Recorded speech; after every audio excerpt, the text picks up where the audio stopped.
Not the least, we have International School of Pakistan Khaitan performing for us. So please welcome with a round of applause Mr. Hassan Faraz. Hassan Faraz, International School of Pakistan Khaitan.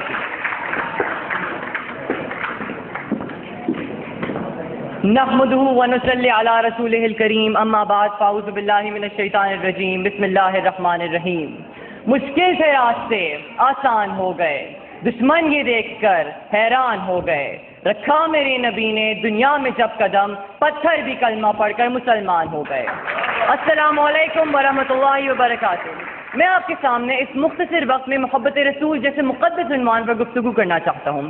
معزز سامعین، اس دنیا میں ہزاروں لوگ ایسے گزرے ہیں کہ جن کو نہ تو ہم نے دیکھا ہے، نہ تو ہماری ان سے کوئی رشتہ داری رہی ہے، اور نہ ہی ہمیں ان سے کوئی مالی یا جانی فائدہ حاصل ہو رہا ہے، لیکن اس کے باوجود ہم ان سے محبت کرتے ہیں، ان سے عقیدت رکھتے ہیں اور ان کے تذکرے بھی کرتے ہیں. لیکن کیوں ہم ان سے محبت، ان سے عقیدت اور ان کے تذکرے ان کی خصوصیات اور کمالات کی وجہ سے کرتے ہیں؟ جیسا کہ ہم حاتم طائی سے محبت کرتے ہیں، ہم حاتم طائی سے محبت اس کی سخاوت کی بنا پر کرتے ہیں. ہم نوشیروان سے محبت کرتے ہیں تو اس کے عدل و انصاف کی بنا پر. ہم فردوسی اور سعدی سے عقیدت رکھتے ہیں تو ان کی علم و حکمت کی وجہ سے ان سے عقیدت رکھتے ہیں. ہم مصر کی کلیوپیٹرا کا نام لیتے ہیں تو اس کے حسن و جمال کی بنا پر اس کا نام لیتے ہیں. لیکن کیوں اگر ہم ان لوگوں سے ان کی خصوصیات اور کمالات کی وجہ سے محبت کر سکتے ہیں تو ہمیں نبی پاک صلی اللہ علیہ وسلم کی ذات سے محبت کیوں نہ کرنی چاہیے جو ان کمالات کا مجموعہ تھی؟ اور یہ بھی ایک حقیقت ہے کہ جو ان لوگوں میں کمالات پائے جاتے تھے وہ کامل نہیں بلکہ ناقص تھے، اور میرے پیغمبر کا ہر کمال کامل تھا. میں حاتم طائی کی سخاوت سے انکار تو نہیں کرتا، لیکن حاتم طائی کی سخاوت میرے رسول کی سخاوت سے بھلا کیسے مقابلہ کر سکتی ہے کہ جس نے دوستوں کو بھی فائدہ پہنچایا، جس نے دشمنوں کو بھی فائدہ پہنچایا، جس نے ظاہر کو بھی مالا مال کیا، جس نے باطن کو بھی مالا مال کیا، جس کی سخاوت کا سلسلہ اس کے جانے کے بعد بھی دنیا میں جاری ہے. وہ دنیا میں بھی نوازتا تھا، آخرت میں بھی اپنی امت کو نوازے گا.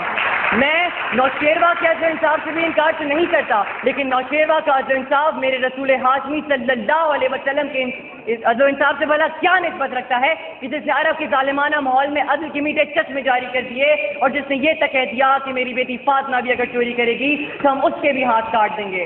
میرے دوستوں، ہم مصر کی کلیوپیٹرا کا نام کیوں لیتے ہیں؟ کیونکہ خاک و آسمان سے اور ذرے کو پربت سے بھلا کیا نسبت ہے؟ میرے پیغمبر کو مقابلہ تو مصر کا وہ حسین بھی نہیں کرتا جس دیکھ کر چند عورتوں نے اپنے ہاتھ کاٹ لیے تھے اور ان کے ہوش و آواز گم ہو گئے تھے. کمال حسن یوسف پر فقط عاشق زلیخا تھی، خدا خود جس پہ عاشق ہے وہ صورت ہے محمد کی. آج دنیا والے کسی کی ذہانت پر ناز کرتے ہیں تو کسی کی دیانت پر ناز کرتے ہیں، کسی کے حسن پر ناز کرتے ہیں تو کسی کی سخاوت پر ناز کرتے ہیں، کسی کی دولت پر ناز کرتے ہیں تو کسی کے اثار پر ناز کرتے ہیں. تو میں اس نبی پر ناز کیوں نہ کروں جس میں یہ ساری خصوصیات پائی جاتی تھی؟ میرے نبی کے اندر صداقت تھی جس سے ابو بکر صدیق بن گئے. میرے نبی کے اندر عدالت تھی جس سے عمر فاروق عادل بن گئے. میرے نبی کے اندر سخاوت تھی جس سے عثمان غنی سخی بن گئے. میرا نبی بہادر تھا جس سے علی شیر خدا بن گئے. میں اس سے آگے بڑھ کر کہنا چاہوں گا کہ میرے نبی کے اندر، میرے پیغمبر کے اندر رب کائنات نے ہر وہ کمال رکھ دیا تھا جو آدم علیہ الصلوۃ والسلام سے لے کر عیسیٰ علیہ الصلوۃ والسلام تک تمام انبیاء میں فردن پایا جاتا تھا. میرے نبی کے اندر آدم کا خلق تھا، نوح کی تبلیغ تھی، ابراہیم کا عمل و توحید تھا، اسماعیل کا ایثار تھا، موسیٰ کا جلال تھا، ہارون کا جمال تھا، یوسف کا حسن تھا، یحییٰ کی پاک دامنی تھی. رب کائنات نے میرے نبی میں ہر وہ کمال رکھ دیا تھا.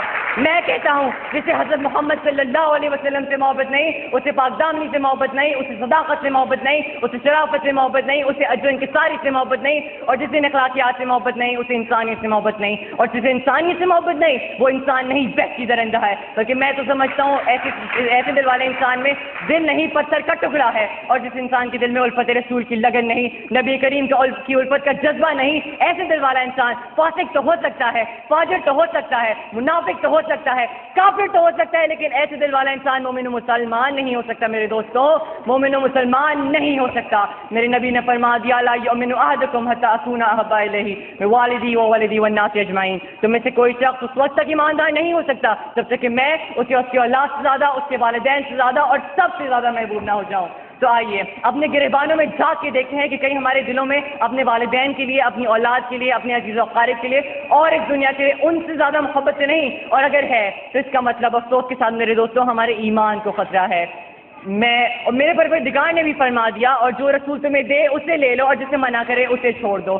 آخر میں صرف ایک بات کہنا چاہوں گا کہ تمام بیرونی طاقتوں کو ہم سے ٹکرانے سے پہلے یہ بات کبھی فراموش نہیں کرنی چاہیے کہ ہم مسلمان ہیں, ہماری لوگوں میں خون کے بجائے محبت رسول گردش کرتا ہے, ہم دین محمد کے وفادار سپاہی مر جائیں گے, ایمان کا سودا نہ کریں گے. وآخر الدعوانا الحمدللہ رب العالمین.